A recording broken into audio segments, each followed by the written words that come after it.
Own the road with T-Mobile, the leader in 5G. Whether you're cruising through Nashville on I-40, heading down I-90 to Boston, or touring Santa Cruz in the 5, you'll be covered by the largest 5G network. T-Mobile covers the most interstate highway miles in America with 5G.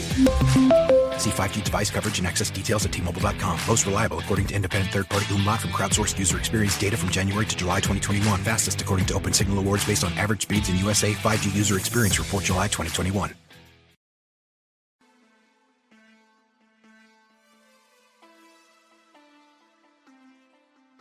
Welcome to another episode of the Same Cast Different Day podcast. I am Martin Rowland. Thank you for listening to another episode of the Same Cast Different Day podcast. And don't forget to leave us that 5-star review on Apple Podcasts. You know, just help us out just a little bit. But anywho, you can find me on Facebook, Instagram, and Twitter at Martel Rowland. And don't forget to follow the podcast on all the social media platforms, which is Facebook, Twitter, and Instagram at SCDD Podcast and Same Cast Different Day podcast on Facebook. So thank you so much for tuning into this episode. So what I wanted to get into is something that I have got to get into in the previous episodes, because sometimes I forget to be, well, I'm stupid, and sometimes I forget to take notes. But anyway, what I had wanted to get into was the fact that Donald Trump and his henchmen, I guess the Department of Homeland Security, put out a written statement that nobody knew that was put out, that Russia was trying to interfere with the elections come November. And to me, this just proved that Donald Trump cannot win any kind of election without cheating, unless it's The Apprentice, because it's his own show. But just saying.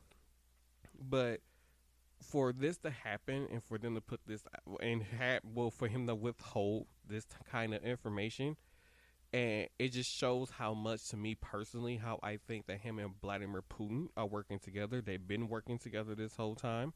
This has proved everything that has been going on with the trials, with the Hillary Clinton was running for presidency, and all these other things. And it's crazy to see the amount of stupid people who are still supporting Donald Trump.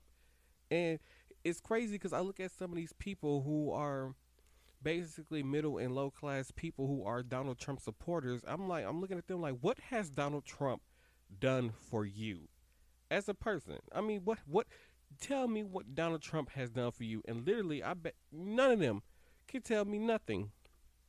And then one of the other things I had wanted to touch on that I didn't get to touch on in one of the other episodes was, I keep hearing so many people saying, you know, Joe Biden is going through, he's have dementia and all these other kind of things. He's having memory problems. And this was reported, and it's crazy because over in Russia, in one of their tabloids, wherever, news outlets, whatever, that's the headline over there, that basically Joe Biden is incompetent of being president.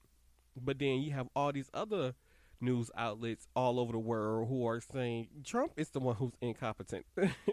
It is none of those countries, it seems like none of those countries want to deal with Donald Trump. No other leadership in the world wants to deal with Donald Trump except for Vladimir Putin. And that just showed Donald Trump's credibility. Like, I don't even know how many times he has been overseas besides to North Korea and probably to England or something like that. I don't know how many of these other countries has he actually been to where, you know, he actually showed that, hey, I care about the people. Let's create an alliance. Any of that. So I don't get Donald Trump's issue, really. Or why does Donald Trump even have these supporters? Like, really? Come on, people. Get your lives together. And for me, I just don't get, what do people see in Donald Trump? What does his supporters see in him? And it's crazy. I said, and then I know this person. I know a person personally who is single-handedly not voting for Donald Trump because of people saying that he suffers from dementia. And I do not know this number. That he suffered from dementia and all these things, and just mostly from the whole dementia aspect. And then they think that it's some YouTube series called Cuties, and you know, they think that Donald Trump is going to be, Donald Trump is like the show Cuties, was like a bunch of 11-year-olds, you know, twerking all over the United States or something like that. Anyway, I mean, I don't even know how you even put that with. I mean, with the Joe Biden, I just don't know how you put those two together. I just don't how to see how I understand how you associate 11-year-olds twerking with Joe Biden. Like everybody keep having this notion that, oh, he's a molester. Like he's just gonna let a bunch of child molesters roam the streets and stuff. Like, what is wrong with you people? And then on top of that, I said, even if Joe Biden get elected into office and something was to happen medically, I said we have a very strong vice president to step in and take that place, which would be Kamala Harris. And I hope I said her first name right. But she's a strong black woman, and the thing about it is she's not married to a black man. But here's the thing: I think it'll bring that equality together. Like, Joe care about black people. A lot of people keep on saying because of his interview, because he had to say that he's he's down with black people, whatever it was back then, that shows that he isn't down for black, to show that he ain't down for black people. But I truly believe that Joe Biden still he stands for equality, and he wants this country to be successful. He wants black people to be able to go out, leave a house, and be able to come back and not worrying about whether I'm gonna die today because of a police officer pulling me over, or I'm being racially profiled. Like the guy, I don't know what state this happened in, but the guy he was on a jog. He was out jogging, and a police stopped him saying he's fit a description of a suspect, and the guy refused to give him his name. I forgot what state it was in, because it's legal for him to refuse to give his name.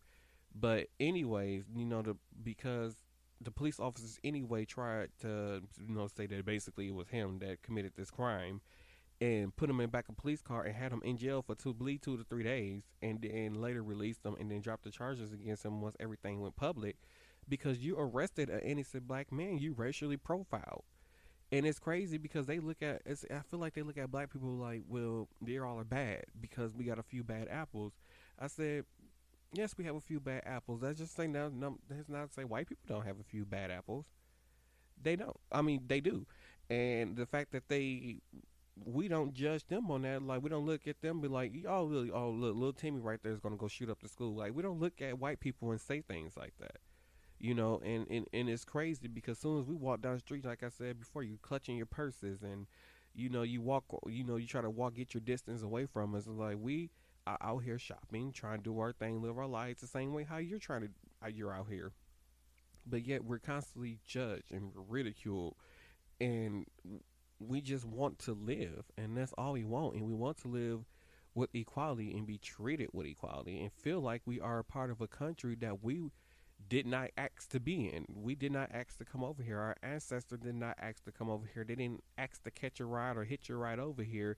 They were minding their own business on our motherland, and your people decided to rip our people from their country and destroy our history. And so now some of us don't even know nothing about our family history. We don't know where we came from. They go do the ancestry thing and track our blood. That's the only way we know. And who says that some people even have the means to do that?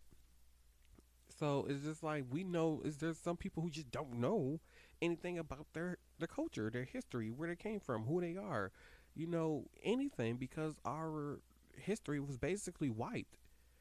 And like I said in the loan, we did not ask for this. We didn't ask to be here.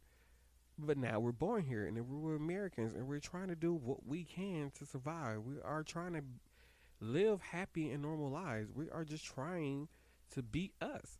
And that's all we're trying to do. It's just to be us. And that's all we're asking. Is just let us live. Treat us equally. And it's crazy because, like, it's been 57 years since the March on Washington, and yet we're still having to do these marches and this protesting. Like, we're back in where segregation was, alive and thriving. And I want to say thank you to Frank Nitty and Tory Lowe and all the people who went with him, who walked from Milwaukee, Wisconsin to Washington, D.C. I want to say thank y'all. I'm so proud of y'all. Thank you so much for shining a light on Milwaukee and Wisconsin and making it, because to the outside world right now, we are looking like a bunch of heathens. you know, especially with everything that's going on in Wisconsin. So thank you. Thank you for showing the greatness that this place has to offer, that not everybody is ignorant. Not everybody is out here trying to do bad. You know, so thank you so much for that. So anyways, I want to just get this out. I have to get this off of my chest. I want to thank everybody who listens to this episode. Don't forget to follow me on Facebook, Twitter, and Instagram at Martell Roland. Follow the podcast podcast page. And if you direct message me, I do answer back. Just putting that out there. I do answer back if you have any questions. So once again, thank you all for listening to this episode. I know it's a very short episode, but I feel like this was something that I had to get off my chest because I have forgot to talk about it on previous episodes. So once again, thank you. And I'm gonna fuss because so I've been trying to get on the WWE Thunderdome like forever, and I just cannot. And then it was like my call time was like 6:45, and I don't know if they made like 6:45 Eastern or 6:45 like because I know Raw and SmackDown they go live here at 7. I know in Eastern and it's like 8 o'clock there, so I'm like, I don't know. Anyways, oh my God, no. Anyways, thank you guys for listening to this episode of Same Cast Different Day podcast. I'm Martell Roland. Don't forget to vote. Don't forget to vote. Don't forget to vote. Please go out and vote no matter what goes on. If you don't want to go out and vote, please do an absentee ballot. Go online and sign up for your absentee ballot and vote via mail, which Donald Trump don't want us to do, but we're going to do it anyways. So make sure you go out and vote, and please vote because your voice matters.